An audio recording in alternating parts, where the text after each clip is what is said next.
Hello മുത്തുമണീസ്. ഇപ്പം ഇന്ന് ഞായറാഴ്ച പ്രത്യേകിച്ച് പരിപാടിയൊന്നും ഇല്ലാത്തതുകൊണ്ട് നമ്മളെല്ലാവരും കൂടി വിചാരിച്ചു ഒന്ന് മീൻ പിടിക്കാമെന്ന്. മീൻ പിടിക്കാൻ വേറെ ദൂരോട്ടൊന്നും പോകണ്ട, വീടിൻ്റെ താഴെ തന്നെ ഒരു തോടാണ് കേട്ടോ. അവിടെയാണ് നമ്മളിന്ന് മീൻ പിടിക്കാൻ വന്നത്. അപ്പോൾ വലിയ വ്യത്യാസമൊന്നും ഇല്ലാത്തതുകൊണ്ട് നമുക്ക് എളുപ്പത്തിൽ വന്ന് മീൻ പിടിക്കാൻ പറ്റും. ഈ മലയുടെ മണ്ടയ്ക്കാണ് കേട്ടോ ഞങ്ങളുടെ വീട്. അപ്പോൾ അവ ആദ്യം പിടിച്ചത് ഈ ചെറിയൊരു മീനാണ്. ഇതിൻ്റെ പേരൊന്നും അറിഞ്ഞൂടാ. ഇവൻ പറഞ്ഞുകൊണ്ട് പോകുമ്പോൾ നമ്മൾ തിരിച്ച് വരുമ്പോൾ വലിയ ഏതോ മീനെ പിടിക്കുന്നു. ഇത് നമ്മളവിടുത്തെ ഒരു മുളയാണ് കേട്ടോ, ഒരു പ്രത്യേക തരം മുള. ഇത് വയലിൽ നിന്ന് വരുന്ന വെള്ളമാണ്.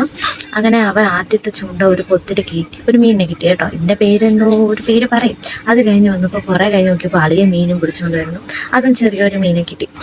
അങ്ങനെ അത് കിട്ടിയതുകൊണ്ട് അവ അതേ സ്ഥലത്ത് ഇനി വീണ്ടും ചൂണ്ടയിടുകയാണ് കേട്ടോ. അവിടെ നിന്ന് കണ്ട ഒരു ചെറിയൊരു പൂവാണ്, കാട്ടുചെടിയാണെന്ന് പറയുന്നതിൻ്റെ പേരും എനിക്കറിഞ്ഞൂടാ. പിന്നെ ഇപ്പം നല്ല മഴ പെയ്തു. പിന്നെ നമുക്കുള്ള ആകെ ആശ്രയം എന്ന് വെച്ചാൽ ഈ മുളയാണ് കേട്ടോ. മുളയിൽ എന്നാൽ കുറച്ചൊക്കെ മഴ പെയ്യാതിരിക്കും, നല്ല മഴക്കോളുണ്ട്. പിന്നെ മൊത്തത്തിൽ ഞാൻ നനഞ്ഞു കുളമായിട്ടാണ് വീട്ടിൽ വന്നത്. പിന്നെ എന്ത് ചെയ്തു, പിന്നെ എനിക്ക് കുളിച്ചിട്ടൊക്കെ ഫ്രഷ് ആവാമെന്ന് വിചാരിച്ചു. എന്നിട്ടേക്ക് ബൈ.